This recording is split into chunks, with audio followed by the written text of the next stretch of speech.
silakan Ahmad, jalankan Anda. Ya, siap. Ya, begini. Gimana Ahmad. kami menuhankan Sebentar, Muhammad? Gini, pelan-pelan ya. Gini. Ya. Saya mau kasih dulu sebuah analogi yang sederhana nih. Analogi sederhana. Ada ibu-ibu ditangkap polisi. Ibu dibilang sama polisi ini, Anda menadah katanya. Terus ibu ini bilang begini, saya nggak menadah. Saya nggak menadah, saya nggak menadah. Terus ditanya sama polisi. Ibu tahu menadah itu apa? Bengong dia. Oh.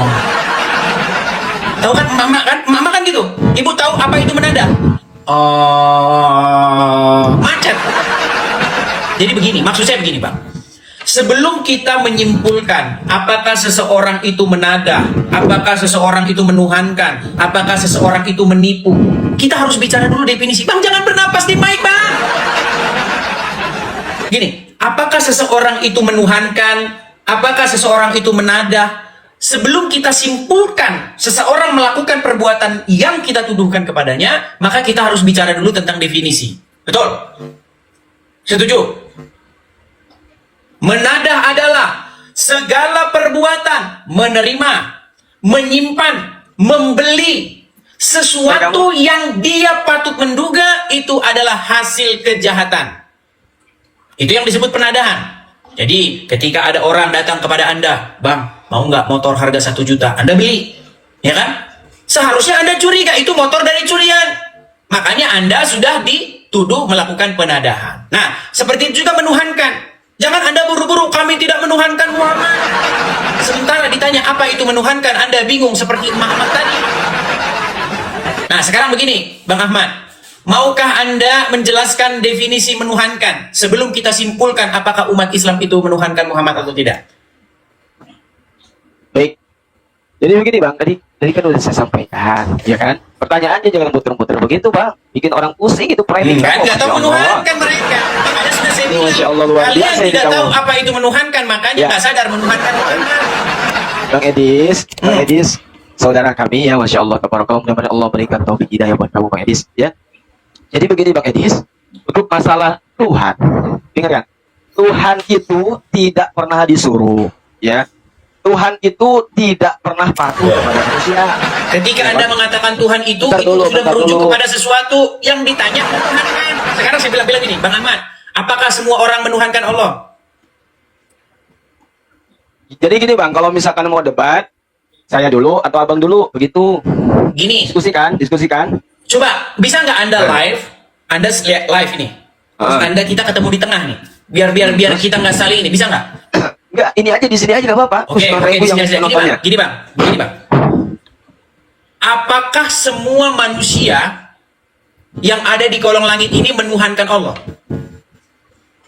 Lanjut. Enggak, dijawab dulu. Lanjut dulu. Kan kamu menyampaikan argumen kamu. Beda, argumen kamu dengan argumen saya beda. Iya, makanya saya tanya dulu sebelum saya lanjut. Apakah semua orang menuhankan Allah? Saya nggak mau jawab sebelum kamu menyelesaikan argumennya. Karena mau jadi diskusi. Baik, begini ya Bang ya. Kenapa Anda buru-buru mengatakan bahwa Anda tidak menuhankan Allah? Karena Anda tidak menuhankan Muhammad. Karena bahkan Anda tidak tahu definisi menuhankan itu apa. Menuhankan itu di dalam bahasa Arabnya menjadikan dia ilah. Ya kan? Nah, apa pengertian menjadikan sesuatu itu menjadi ilahmu? Karena banyak orang yang mengilahkan yang lain. Ada orang yang mengilahkan uang. Ada orang yang mengilahkan ulamanya. Ada orang yang mengilahkan manusia. Ada orang yang mengilahkan Allah. Nah, makanya kita harus bicara dulu apa itu mengilahkan atau menuhankan. Nah, sebenarnya ada rujukannya di dalam Al-Quran. Yaitu di dalam Quran surat Al-Jaziyah ayat yang ke-23. Apa di situ dikatakan? Mereka menjadikan hawa nafsunya sebagai ilahnya, sebagai Tuhannya di dalam terjemahannya. Betul? Lanjutin, saya nggak akan jawab. Nah, makanya berangkat dari ayat itu, mari kita simpulkan apa itu menuhankan. Ketika Al-Quran mengatakan mereka menuhankan hawa nafsunya, apakah mereka sholat? Oh, hawa nafsu. Apakah begitu? Tentu tidak. Apakah orang yang menuhankan hawa nafsunya berpikir, beranggapan bahwa hawa nafsunya adalah pencipta langit dan bumi? Tidak. Mengilahkan hawa nafsunya artinya membuat dirinya takluk, tunduk, dikuasai oleh hawa nafsunya. Mengilahkan iblis artinya membuat dirinya takluk, tunduk, dikuasai iblis. Itu definisi mengilahkan atau menuhankan. Membuat dirimu takluk kepadanya, membuat dirimu tunduk kepadanya, dan membuat dirimu dikuasai, dikendalikan olehnya. Atau bahasa singkatnya adalah membuat dirimu menjadi hambanya. Itu sebenarnya menuhankan. Nah, ketika seorang muslim, saya tanya dulu nih, membuat dirinya takluk kepada syaitan, membuat dirinya dikuasai oleh syaitan, taat tunduk menjadi hambanya syaitan, maka menurut Al-Quran itu Anda sudah membuat setan menjadi Tuhan Anda, mengilahkan dia. Nah sekarang, apakah umat muslim mengilahkan Muhammad? Nah ini pertanyaan bagus. Jawabannya sudah pasti dia. Karena apa? Karena kalian menyerahkan ketaklukan, ketundukan, kepatuhan kepada seorang manusia yang bernama Muhammad. Makanya kalian menjadikan Muhammad sebagai ilah kalian. Apa buktinya? Buktinya Muhammad mengendalikan kalian. Masuk kamar mandi harus pakai kaki kiri, kaki kanan. Keluar kaki kiri atau kaki kanan. Ya kan? Pagi-pagi jam 5 ambil air, kumur-kumur ke dalam mulut. Begini, lalu begini. Siapa yang membuat Anda seperti itu? Bukankah Muhammad? Nah, makanya saya ada gambar bagus seperti ini. Nah, ini supaya Anda mengerti. Nah, ini. Siapa yang mengendalikan seorang muslim? Nah, setelah saya pelajari agama Islam, Bang, setelah saya dalami agama Islam itu sampai dalam, ternyata saya dapati bahwa hidup seorang muslim itu dikontrol, dikendalikan oleh seorang manusia yang sudah meninggal, namanya Muhammad. Silakan, Anda tanggapi. Baik. Jadi kalau misalkan mau framing saya, insya Allah saya akan terus berpegang teguh kepada keyakinan saya sendiri ya. Karena di sini banyak sekali kaum muslimin ya, Masya Allah, tabarakallah. Banyak sekali di sini pendukung Edis TV. Masya Allah, saya salut sekali dengan Bang Edis ya. Baik. Teman-teman semuanya, silakan teman-teman dibuka surat Al-Kahfi ayat 110. A'udzubillahi minasyaitonirrajim. Bismillahirrahmanirrahim. Qul innama ana basyarum mithlukum yuha ilayya annama ilahukum ilahu wahid. Di situ dikatakan, artinya katakanlah. Ini kalimatnya fi'il amr. Jadi Allah Subhanahu wa taala menyampaikan kepada Nabi Muhammad untuk menyampaikan bahwa dirinya adalah seorang manusia biasa. Seperti kalian yang diberi wahyu untuk menyampaikan bahwa Tuhan kalian adalah Tuhan yang Maha Esa.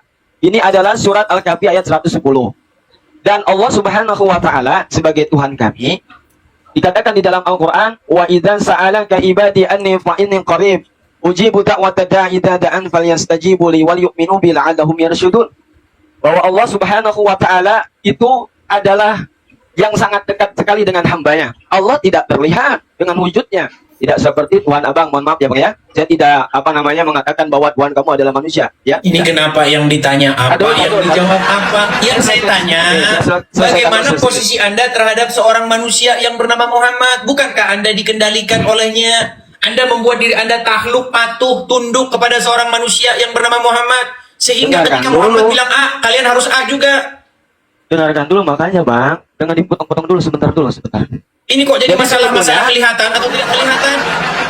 Dengarkan dulu Bang, Silakan. masalah itu adalah perintah Allah Subhanahu wa taala. Nah, makanya saya bilang berarti memang benar kalian diperintahkan untuk menuhankan Itu perintah Allah, bukan perintah Nabi Muhammad, Bang Edis.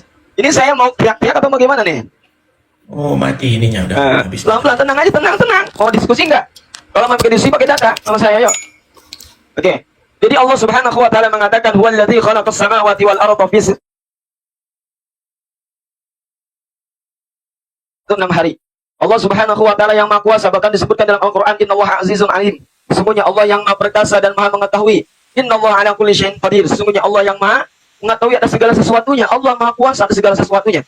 Allah yang Maha Ghaib, tidak terlihat. Allah tidak nampak. Allah perintahkan kepada kita tentang salat. Ya ayuhan nas, wa'budu rabbakum alladzi khalaqakum walladzina min qablikum la'allakum tattaqun. Wahai manusia, beribadahlah kalian kepada Allah yang telah menciptakan kalian dan yang telah menciptakan orang-orang sebelum kalian agar kalian bertakwa kepada Allah Subhanahu wa taala. Itu adalah perintah Allah, perintah. Ya, seruan. Ya, itu kalimatnya ya nida. Di sini udah jam 10:30 Bang ya. Jadi saya pelan-pelan dulu. Kemudian Allah Subhanahu wa taala perintahkan kita untuk apa? Untuk puasa. Ya ayyuhalladzina amanu kutiba alaikumus shiyam kama kutiba alal ladzina min qablikum la'allakum tattaqun. Wahai orang-orang yang beriman, ya diwajibkan bagi kalian berpuasa, ya seperti apa yang telah diwajibkan kepada orang-orang sebelum kalian agar kalian bertakwa kepada Allah Subhanahu wa taala. Ini adalah perintah Allah. Allah tidak pernah diperintahkan oleh manusia, tidak pernah, ya. Jadi kalau misalkan bicara tentang Allah dan Muhammad itu jauh sekali. Sedangkan tadi saya sampaikan Muhammad itu adalah qul innama ana basyarum mislukum yuha ilayya.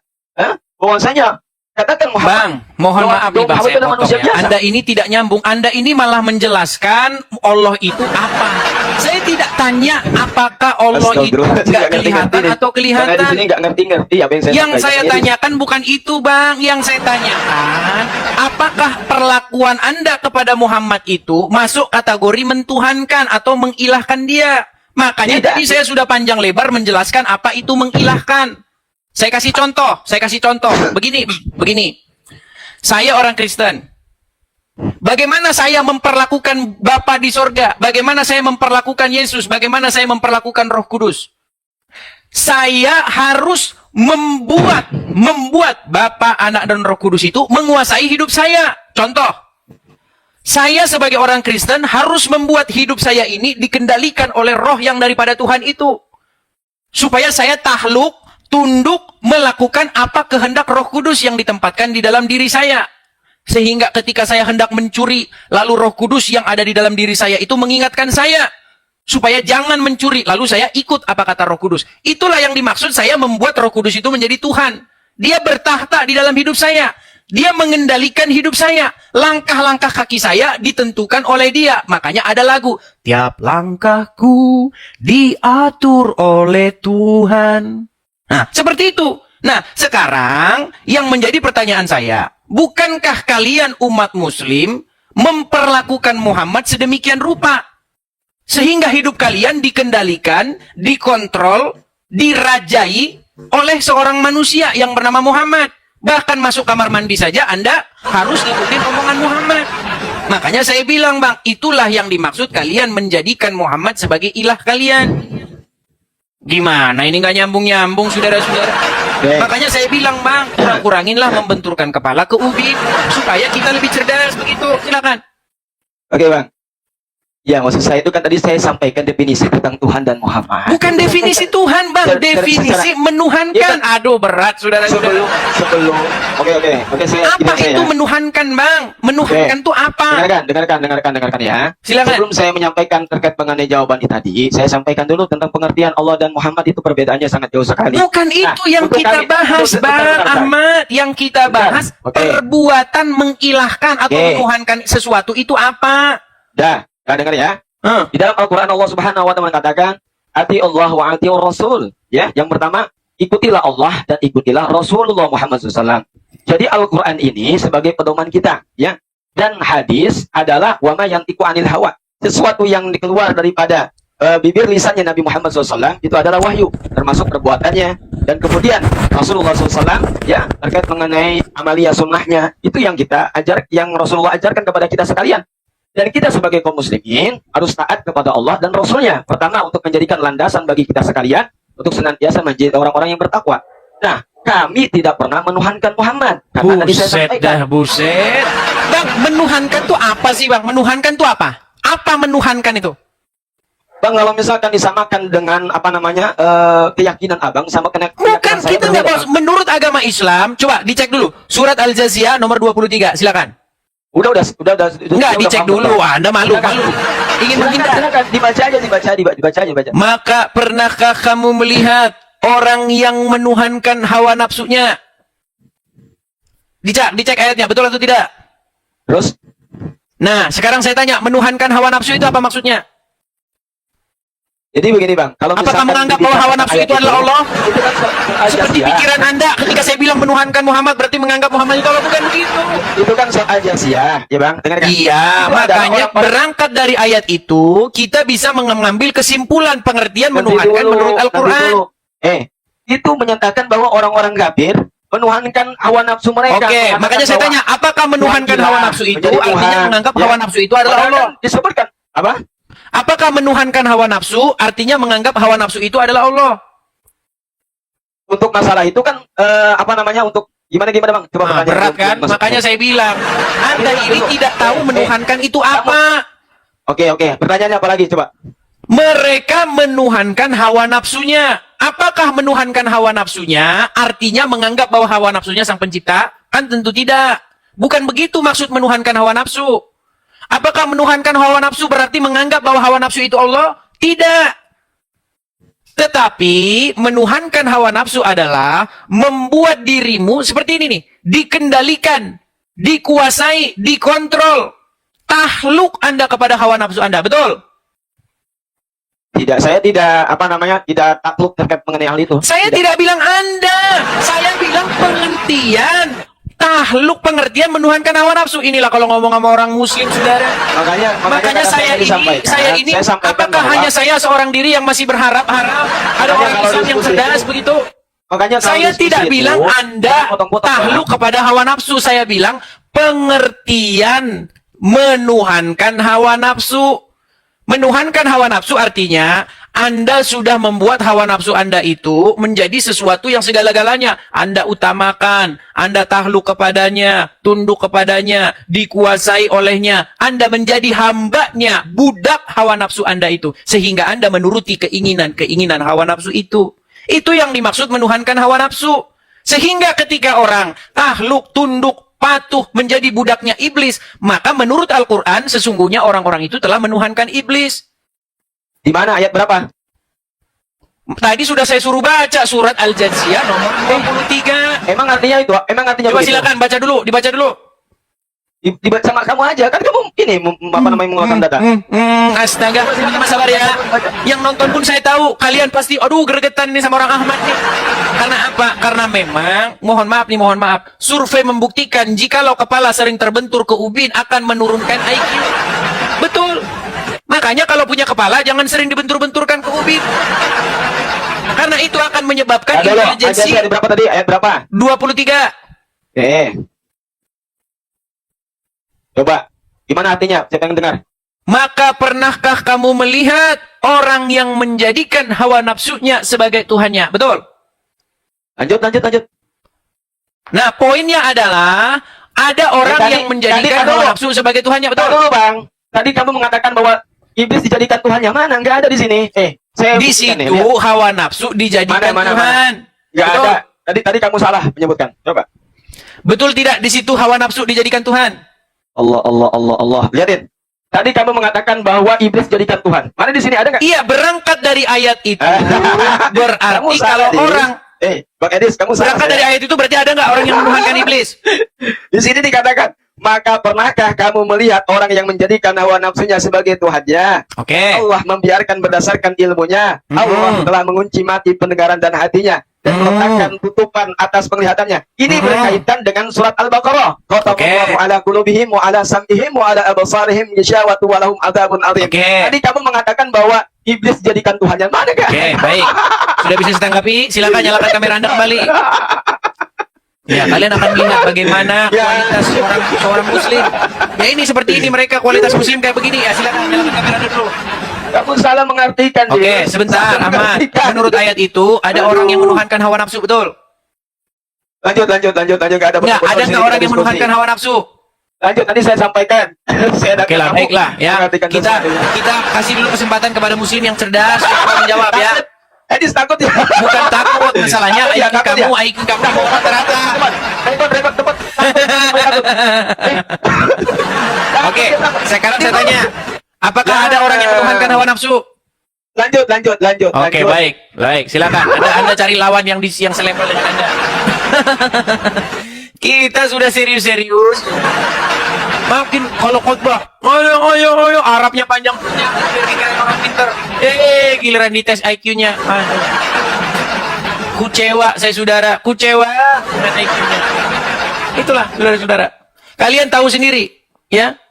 Mau dibilang hostnya takut katanya. Ayo silakan, ada muslim yang lain silakan.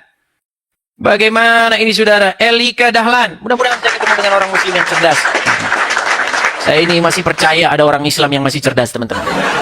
Silakan, Elika Dahlan, silakan nyalakan kamera Anda. Mari kita diskusi dengan baik. Silakan. Elika Dahlan. Halo?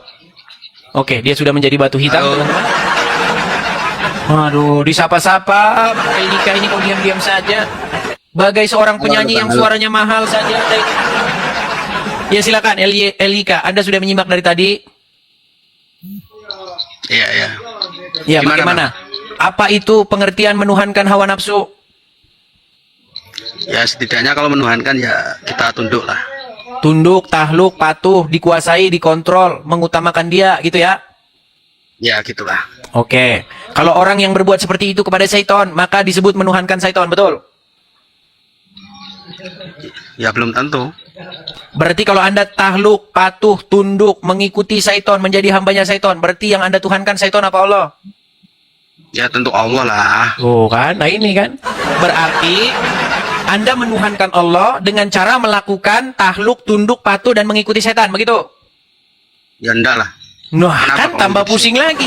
Makanya sudah saya bilang teman-teman, apakah hanya saya seorang diri saja yang masih percaya ada orang Islam yang sehat? Berat, saudara-saudara. Ketika Anda, sebentar, Anda mentuhankan Allah, tapi Anda patuh, tahluk, tunduk, mengikuti setan, menjadi hambanya setan. Apakah itu betul? Saya tidak mengikuti. Siapa bilang saya mengikuti? Kata siapa, Pak? Berat kan teman-teman, berat? Kalian sudah tahu bagaimana botolnya, bagaimana gak karu-karuannya pola pikir mereka. Itulah saudara-saudara. Ya, apa sih mentuhankan? Apa sih arti atau esensi bahwa Bapa di surga itu adalah Tuhanmu? Ketika kamu membuat dia menguasai hidupmu, menjadi raja di dalam hidupmu, mengendalikan hidupmu. Nah, bagaimana cara Bapa di surga itu mengendalikan hidupmu? Caranya Bapa di surga itu memerintahkanmu untuk patuh kepada firman-Nya. Bagaimana taat kepada Bapa di surga kalau nggak taat sama firman-Nya? Nggak bisa itu saudara-saudara. Nggak bisa. Cara patuh kepada Bapa di surga adalah patuh kepada firman-Nya. Nah, firman-Nya itu telah menjadi manusia. Namanya Yesus. Makanya ketika Anda mentahlukkan diri Anda, patuh, tunduk kepada Yesus, sebenarnya Anda itu takluk tunduk kepada Bapa di sorga. Karena Yesus itu adalah pengejawantahan dari Bapa di sorga. Gitu loh. Ketika kita patuh, tunduk, membuat Roh Kudus, roh yang dari Tuhan itu, menguasai hidup kita, mengontrol hidup kita, mengendalikan hidup kita, sesungguhnya kita itu telah membuat Yesus Bapa di sorga menjadi Tuhan kita. Itu esensi dari Roh Kudus itu menjadi Tuhan. Gitu loh. Aduh, berat sekali sama kali ini. Kok nggak nyambung-nyambung juga? Makan apa sih kalian? Apakah kalian ini karena terlalu banyak makan kurma yang sudah basi? Berat benar memang. Oke, kita kasih naik ada Kita Tata. Ya, silakan. Kita Tata, silakan nyalakan kamera Anda. Silakan. Halo? Oke, baik. Kita kasih turun ya. Kita sapa, tetapi diam-diam saja. Wah, dia. Makanya dia tadi, yang penting menuhankan Allah, taat sama iblis, nggak apa-apa. Itu bagaimana pikiran Anda? Makanya mustahil Anda disebutkan Bapa itu menjadi Tuhan Anda, tapi Anda tidak taat kepada firman-Nya, tidak taat kepada Yesus. Mustahil Anda taat kepada Yesus, tapi Anda tidak mengikuti Roh Kudus yang tinggal di dalam hati Anda. Roh Kudus bilang, jangan mencuri. Lalu Anda mencuri. Berarti Yesus itu tidak Tuhan di dalam hidup Anda. Yesus itu tidak menjadi Tuhan di dalam hidupmu. Karena kamu tidak melakukan kehendak-kehendak daripada rohnya yang sudah ditaruhkan di hati kamu. Seperti itu. Tapi memahami hal semacam itu saja kamu tidak mengerti.